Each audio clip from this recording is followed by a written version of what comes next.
Kunja Bihari.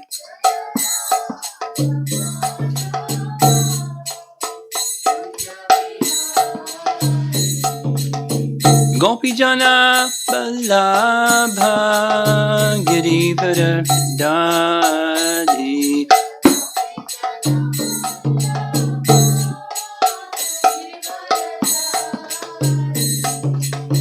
Gopi Jana Vallabha Girivara Dadi.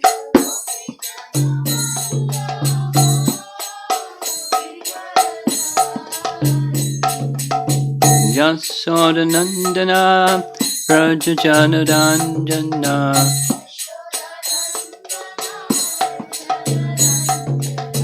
Yasoda Nandana Prajajana Ranjana.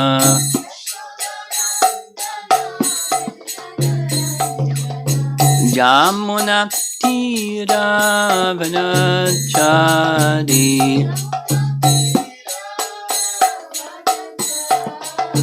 Yamuna Tira Vanachari.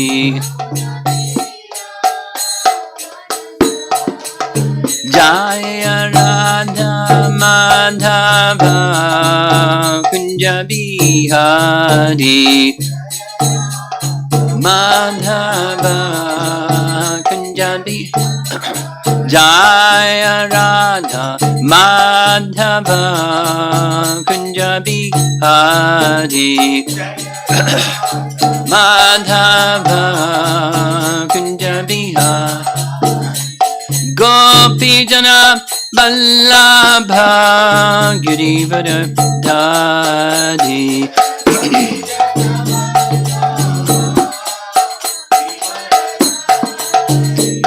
Gopi Jana Vallabha Girivara Dadi.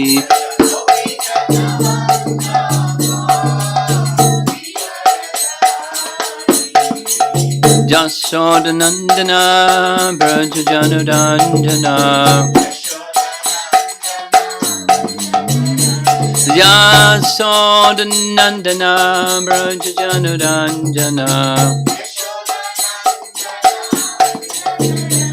Yamuna Tira Vanachari. Yamuna Tira Vanachari. Jaya Radha Madhava Kunja Bihari. Kunja Bihari. Jaya Radha Madhava Kunja Bihari. Madhava Kunja Bihari. Jayom Vishnupad Paramahansa Hari Vidagacharya Astatarasatasi Srimad His Divine Grace A.C. Bhaktivedanta Swami Shri Prabhupada Ki Grantaraj Srimad Bhagavatam Ki Gaur Premanandi. Om Namo Bhagavate Vasudevaya. Om Namo Bhagavate Vasudevaya. Om Namo Bhagavate Vasudevaya. Continuing with Canto 10, Chapter 34, we're going to start with text 28. Those of you who like to look up the verse, 10:34:28. The Sankachuda topic. He's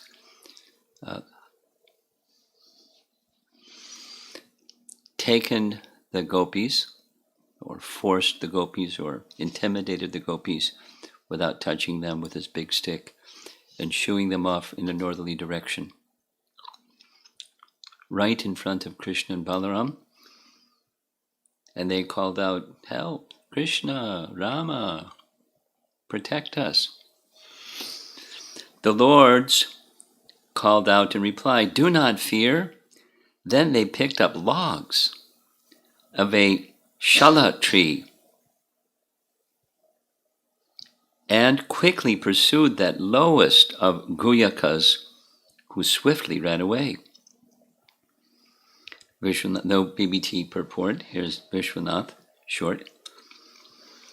As cowherds, in order to protect their cows, pursue a person on seeing that he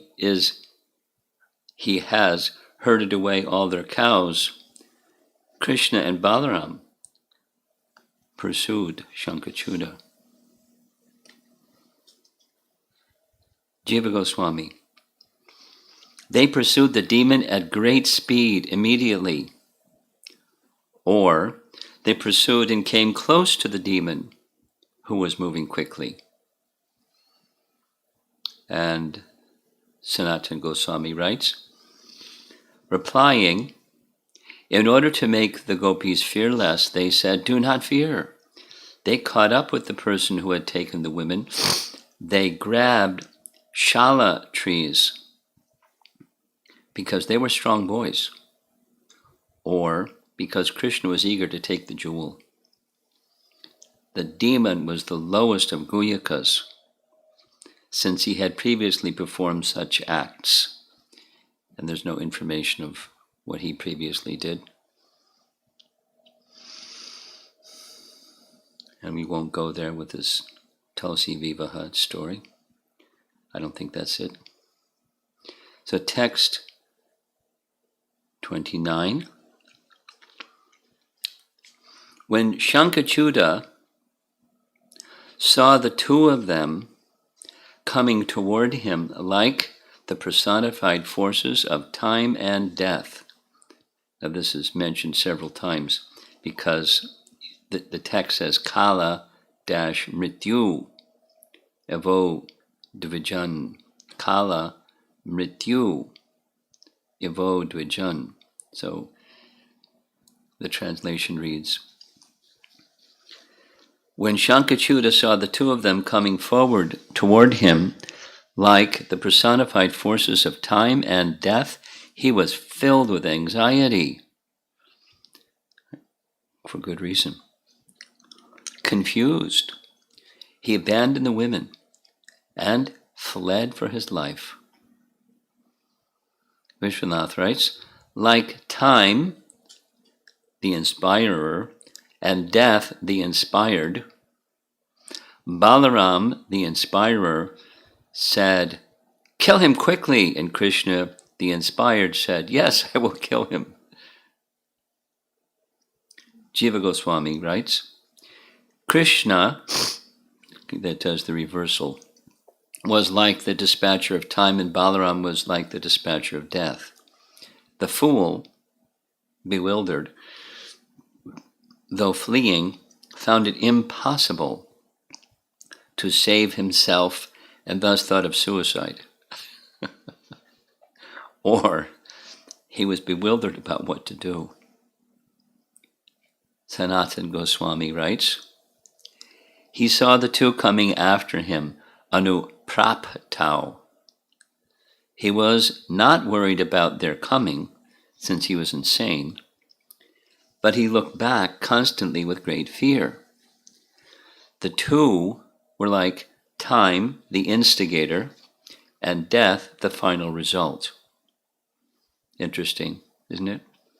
Time, the destroyer of all things, and then when something is destroyed, that's death.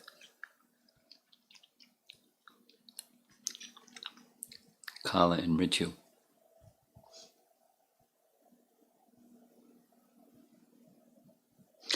Although the two are forms of the highest bliss, they appeared in this way to the foolish demon because of his fear. That is clear in Srimad Bhagavatam 10:43-17. That's Krishna entering into the wrestling arena. I'll read the text. So where it is explained that the wrestlers of Kamsa saw Krishna as a thunderbolt, and Kamsa saw him as death. So I'm going to go to that text. This is Krishna entering into the wrestling arena. The celebrated text, there's 10 different responses or visions of the same object, Krishna. The various groups of the people in the arena regarded Krishna in different ways when he entered it with his elder brother. The wrestlers saw Krishna as a lightning bolt, the men of Mathura as the best of males, that's 2, the women as Cupid in person, the cowherd men as their relative, that's 4, the impious rulers as a chastiser, his parents as their child, that's 6, the king of the Bhojas as death, the unintelligent as the Supreme Lord's universal form, that's 8, the yogis as the absolute truth, and the Vrishnis as their supreme worshipable deity.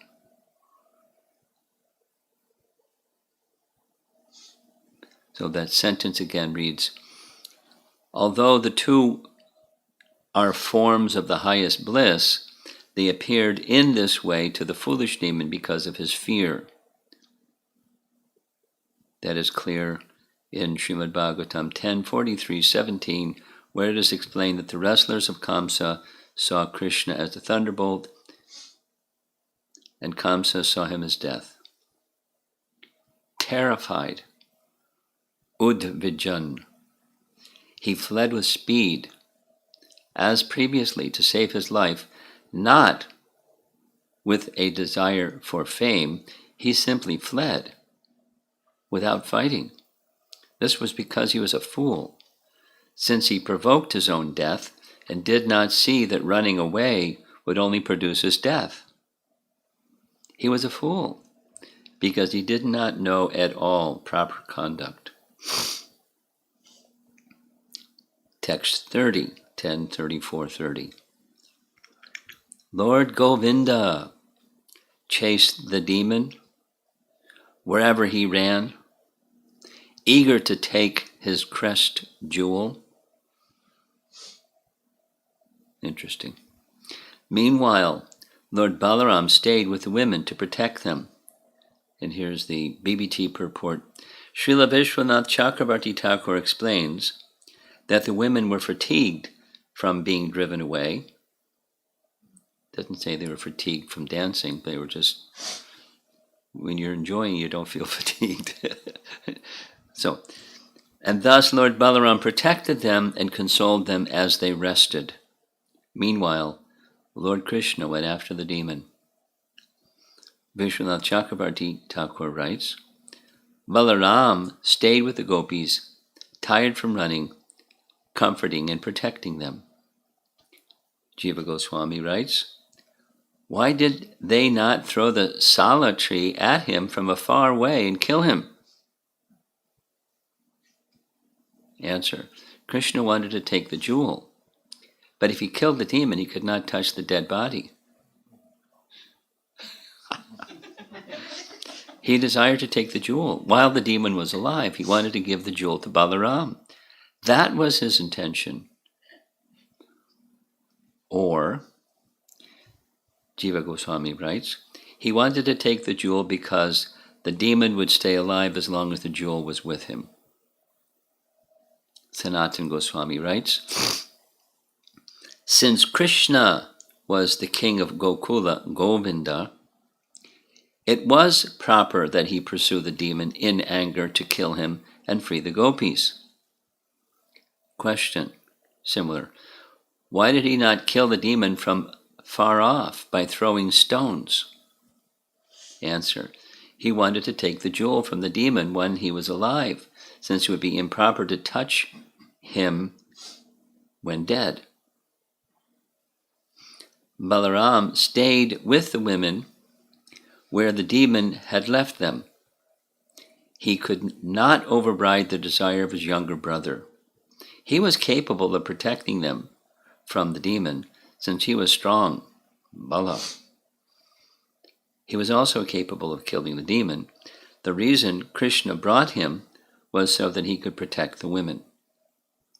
And that's it for this morning.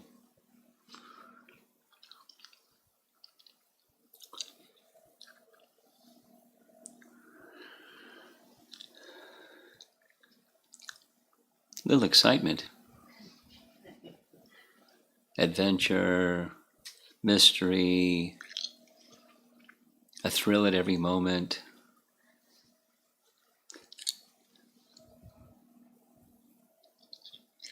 Not at all bland. That's, it's not Brahman at all, not Brahmajyoti.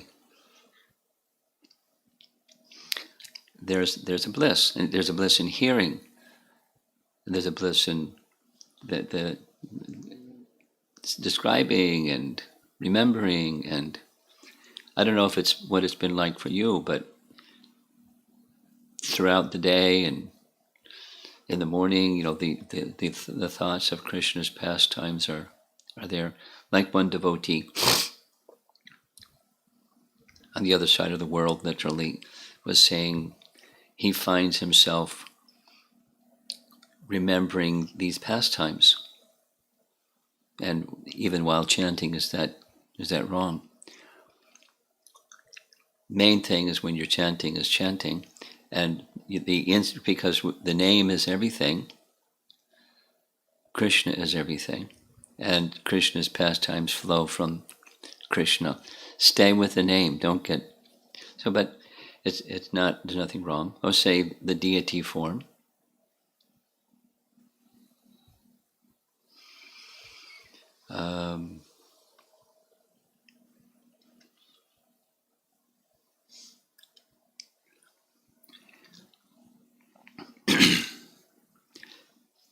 Each of us have our favorite deities, most likely, and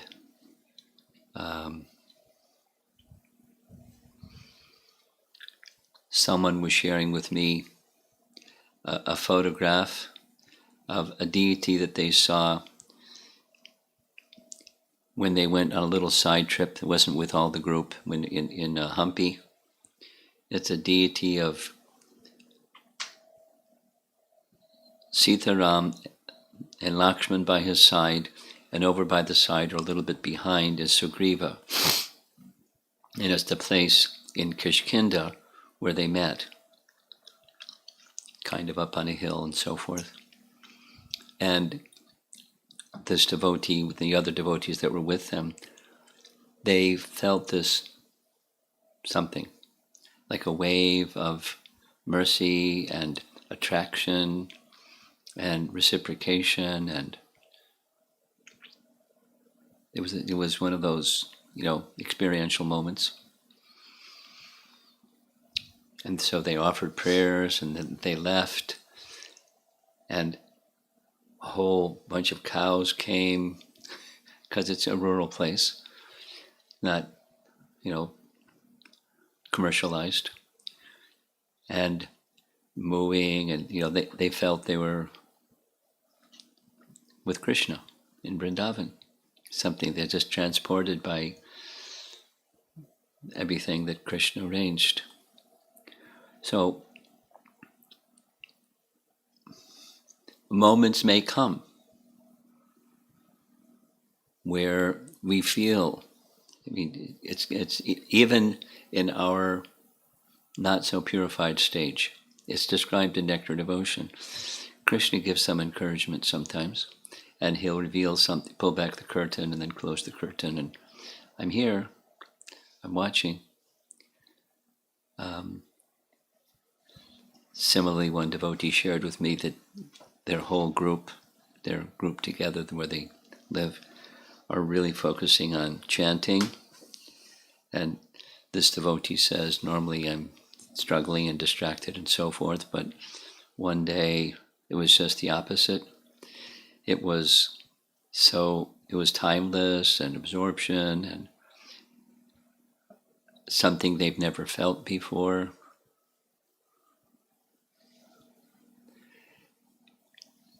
Krishna's encouragement. I mean, that may or may not happen to any of us. It doesn't mean Krishna isn't being kind or something if he doesn't do that. But when Krishna does that, it's something very special. From the name, from the form, just like it said, the form of Krishna and Balaram are all bliss.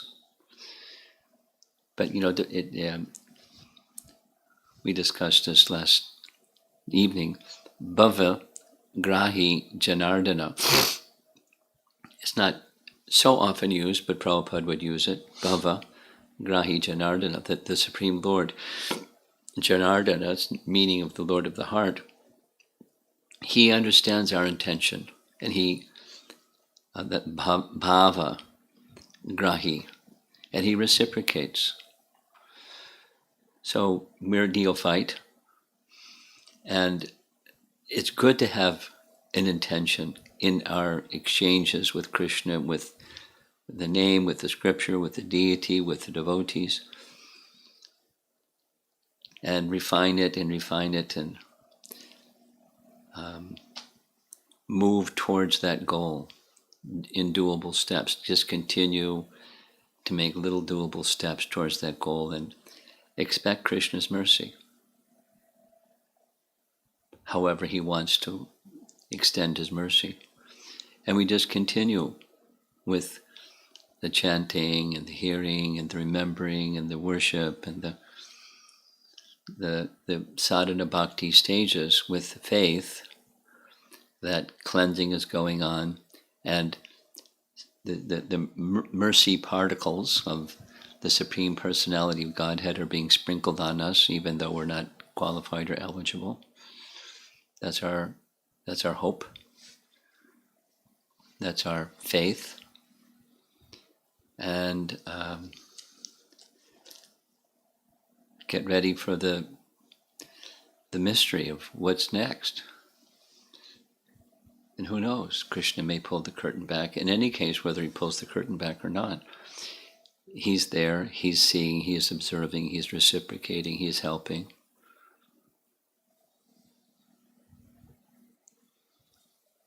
That's totally missing in the life of the materialist. It's totally missing in the life of the impersonalist. And it's there to differing degrees in unsteady bhakti stage. And it becomes more prominent in the steady bhakti stage. Because someone has undergone the purification, the anartha-nivritti stages sufficiently with faith and hope and continuing to take shelter with Krishna, knowing that Krishna is recognizing our intention, although we're faulty, and gradually reach the stage of steadiness. That was one of the questions yesterday. This nishtha stage, there's a price, and the price is our eagerness to reach there. That's Rupa Goswami's teaching. When there's eagerness, then there's effort. If there's no eagerness, then it's hackneyed or complacent or routine. And that's okay, routine is also. But when there's eagerness, then it gets, you go further, more quickly. So what if you don't have eagerness? Then you just do the routine with faith.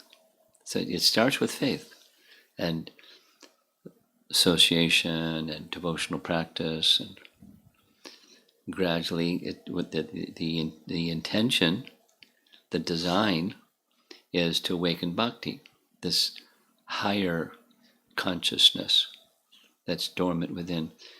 And so doing what we're doing is part of awakening that dormant consciousness, the eagerness to hear more and connect more and be part of Krishna's entourage, even in our little worlds.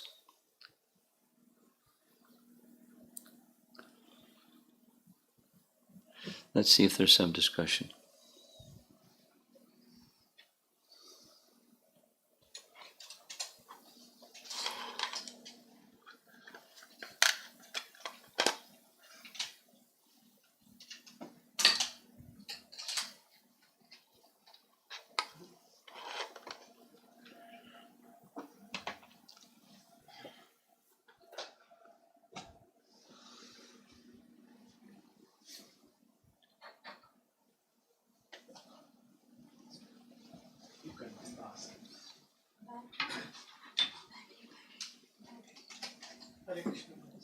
Yeah, go ahead.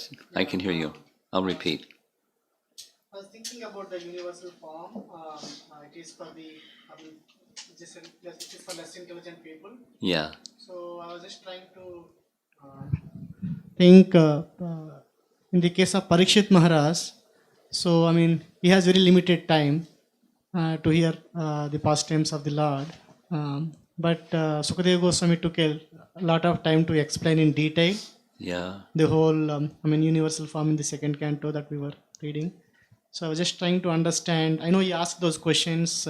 Maybe he's explaining it. So I was just, and Prabhupada mentioned this is also transcendental because it is related to the Lord. Yes. But at I was just trying to understand that the length that he explained. So and it's multiple times. It's not just there, not just Canto 1, Canto 2, Chapter 1. It's multiple times. Well, what is intelligence? And then what's less intelligent, more intelligent? Just hearing Prabhupada's explanation about the human form of life being more intelligent, and then he was explaining Shriyo Vaishyas Tatas Shudras Tepi Yanti Param Gatim. So those are classifications of less intelligent, but the less intelligent are also eligible for Param Gatim. So you start somewhere. So that universal form is start somewhere. So Parikshit was already beyond that. He's a bhakta. But it's being presented by Shukadeva Goswami to Maharaj Parikshit in a sequential, systematic way. So he starts with universal form, then goes to Paramatma, then goes to Bhagavan, and the transformation of heart, change of heart to loving service. So it's not customized for Maharaj Parikshit, it's everyone, it's us. And so less intelligent is Dadami Bodhi Yogam Tam Yena Mamupiyanti Te. There is the source of everything. The universal form isn't the source of everything. It's an expansion of an aspect of Krishna. But to understand, for those who are less intelligent, that don't understand what higher intelligence can understand, you begin somewhere. And you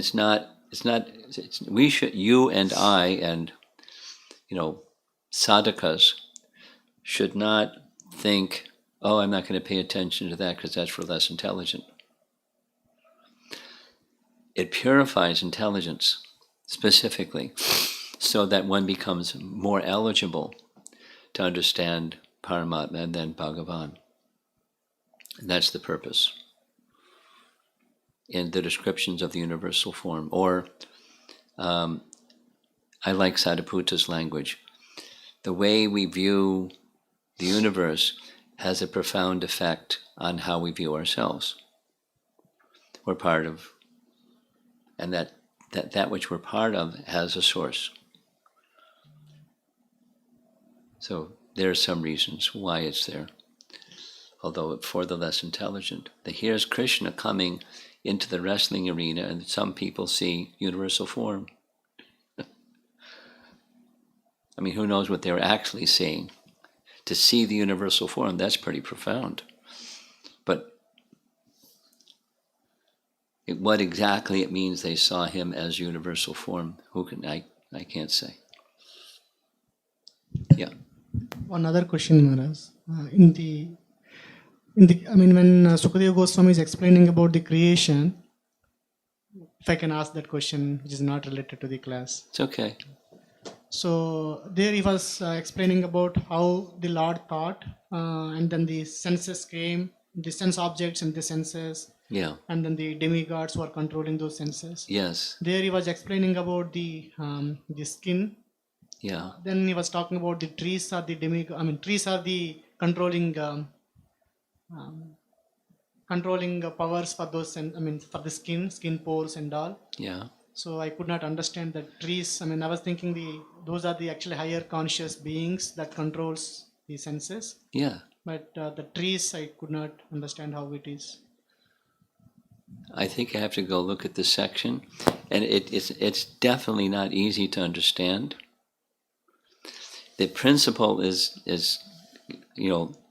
that's a stretch. What to speak of the application of the principle? But the principle is the senses and the sense organs. Let's say the ear and the power of hearing. So the sense and the sense organ are different. The sense of touch and the skin are different. And then there's a third entity, that's the demigod controlling. So let's just take hearing, that's a little different. The principle is, although you may have the sense organ and you may have the sense power, but if the demigod restricts, then you're deaf.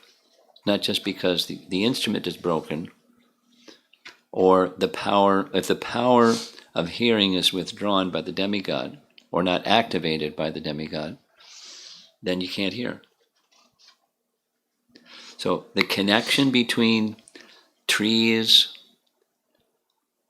and the demigods, I'd have to look at the section. The application of the principle is a little subtle.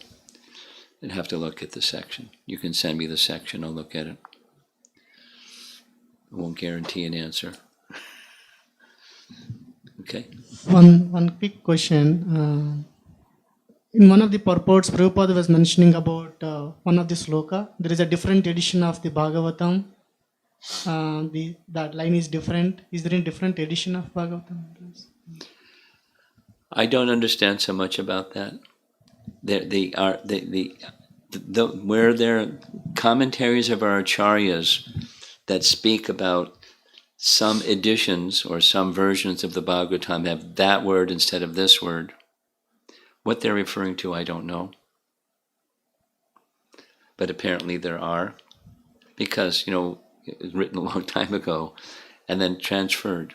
Of course, it was in the sound form, then in the written form, and then copies made where there's different versions, apparently. And scholars have a big time going over, this version, that version, and authenticating things, and I'm the authority. So, but our acharyas recognize there are different versions, and they don't just dismiss this word or that word because the essence is the same. So, but in more than that, I don't know. Okay.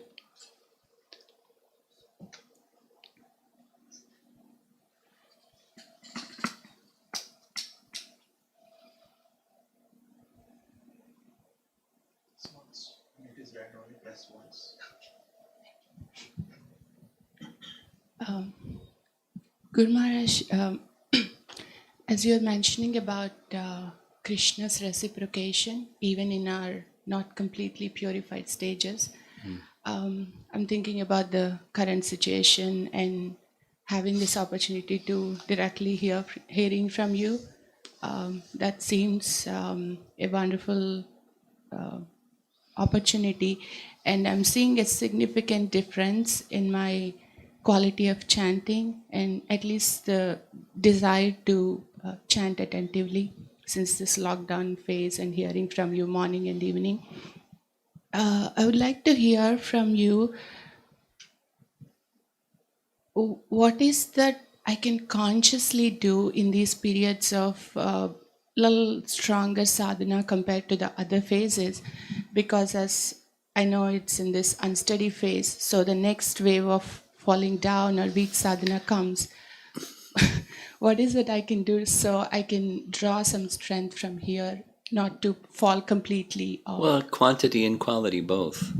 And behind the quantity, which helps strengthen quality, focus on quality even as you're increasing quantity. And the quality principle is for the pleasure of Krishna. That's the bhakti principle, for the pleasure of Krishna. And the more you can get to that, the more it will stay afterwards, because that consciousness is who we really are. And you can expect the unsteady up and down, but that consciousness, as it evolves and grows, doesn't go away. It has grown. Anyone else?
Megha Mataji from Naperville. Question is, can you please explain what is Nishta stage or the symptoms of Nishta stage?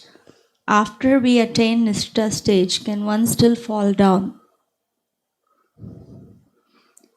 What was the last part? And After attaining Nishta, can one still fall down? yes, Nishtha means that the anarthas are sufficiently removed and the bhakti has sufficiently developed that although there are residual anarthas, they don't act. That is, bhakti overwhelms them, overpowers them.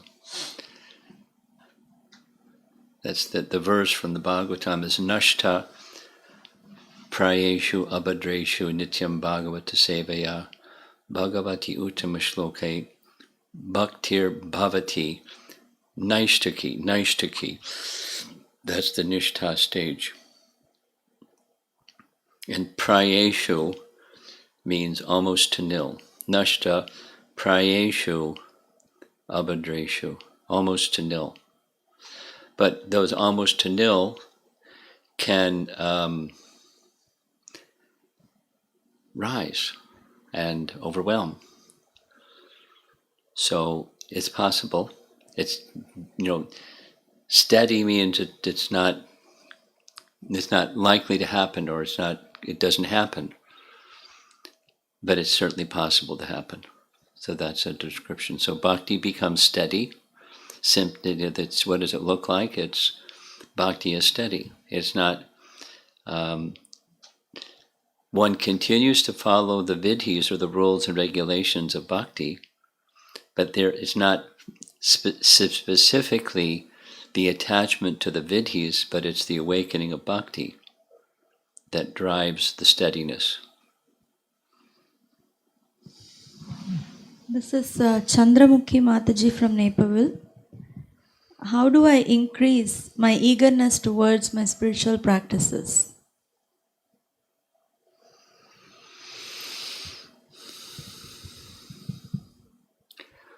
Well, the main impetus to achieve eagerness for spiritual practices is longing for eagerness in spiritual practices.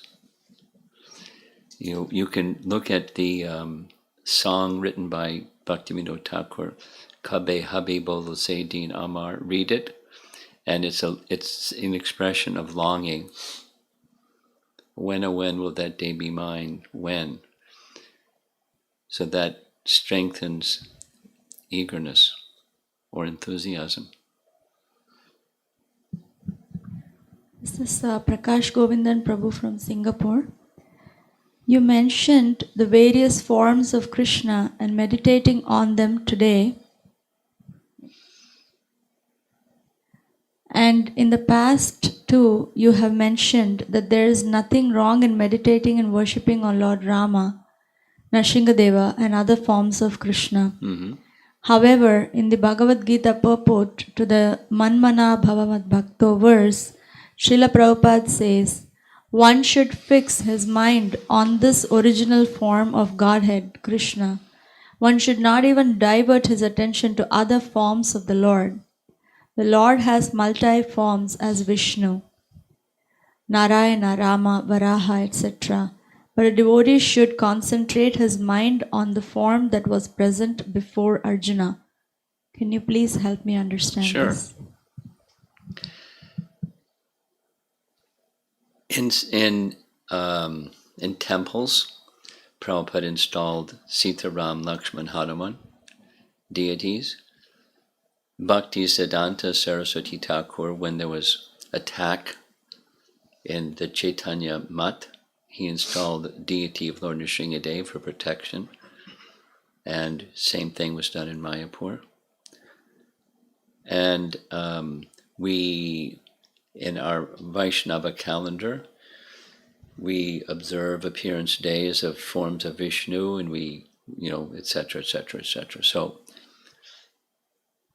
when done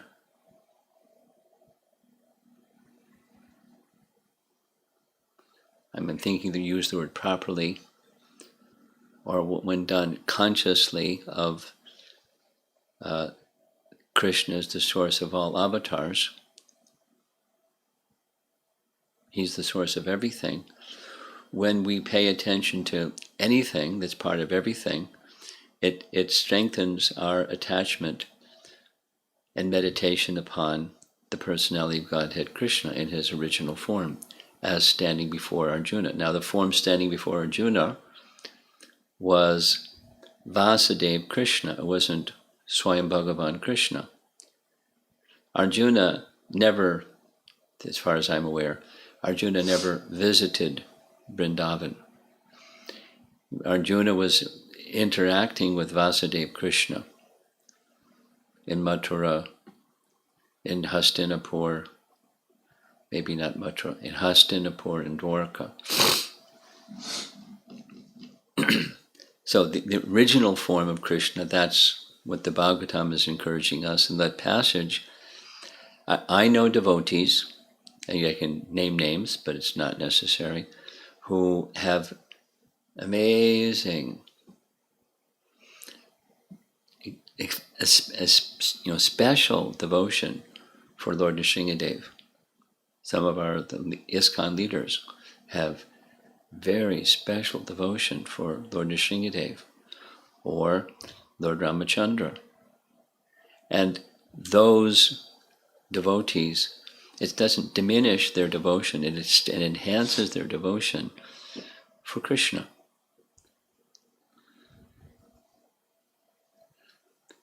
And I can share this, the experience of visiting and taking part in visiting places where Lord Ramachandra performed his pastimes. The net result was my appreciation for Krishna grew. It wasn't diminished. And others have described the same thing to me. Go ahead. This is from Visalaksha Prabhu. This is from his son. This is a question from son. Okay, is how did Lord Krishna initially come in the upper Goloka Vrindavan? This is from Visalaksha Prabhu's 6-year-old son, Krishna Chandra. So how did Lord Krishna initially come in upper Goloka Vrindavan? He didn't come, he's eternally there. So there are some things that don't have a beginning. They're eternal. And just as Goloka is eternal, Krishna in Goloka is eternal. There's no beginning.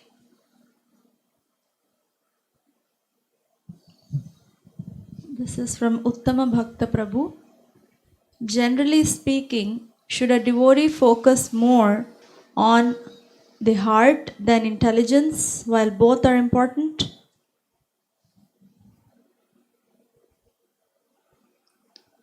Both are important.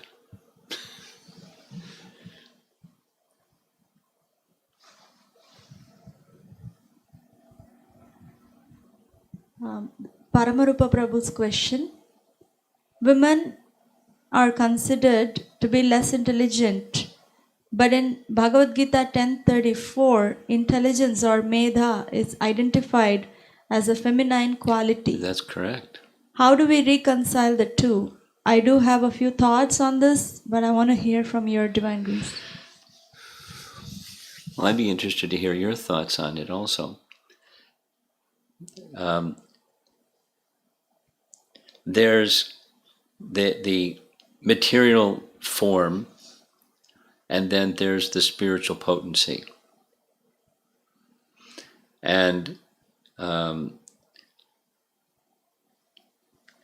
Vaishyas and Shudras, that's the material description, and women is also a material description of embodiment.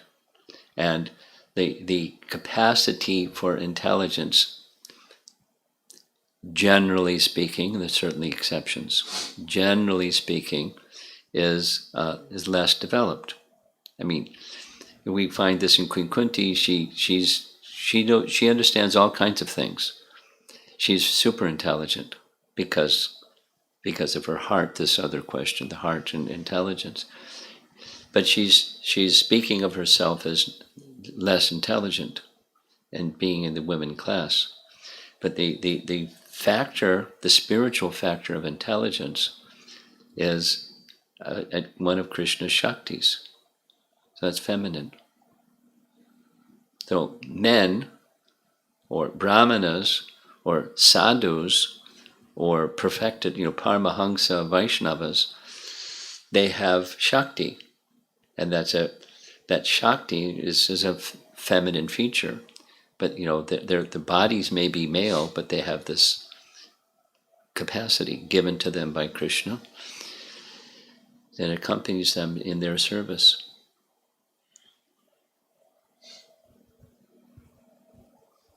That's it. Anything else?